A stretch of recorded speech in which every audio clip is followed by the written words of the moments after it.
சரிங்களா? ஓகே பாருங்க, இங்க வரக்குள்ள கிட்னி ப்ராப்ளம் தான் வந்தாங்க. நான் சொல்லக்கூடாது சரிங்களா? ஏன்னா நானே சொல்லிட்டு இருந்தா இந்த டிவியில் சொல்லிட்டு யாரோ சொல்லிட்டு இருக்காங்க, நம்ம கம்மியா இல்லைங்களா? இப்போ இவங்க மருந்து எடுத்து எப்படி இருந்தாங்க அப்படின்னு உள்ள என்கிட்ட சொன்னாங்க. அவங்க கிட்னி போய் 4ஆவது ஸ்டேஜ்னு சொன்னது அணுந்துக்கிட்டே தான் இருந்தாங்க வீட்டில். பிள்ளைங்க தான் சொல்லி சொல்லி அழுவாங்க எங்கள் கிட்னி போச்சுன்னு சரிங்களா?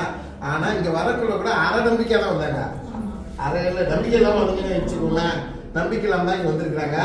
இப்ப மருந்து எடுத்து இப்ப எப்படி இருக்கீங்க உங்களை கேட்போம். சொல்லுங்க, முதல்ல என்ன நடந்துச்சு ஹாஸ்பிட்டல்ல சொல்லுங்க. ஹாஸ்பிட்டல் நான் செக்அப் போனப்ப அவங்க என்னோட யூரின்லாம் டெஸ்ட் பண்ணி கழுவணும்னு சொல்லிட்டாங்க.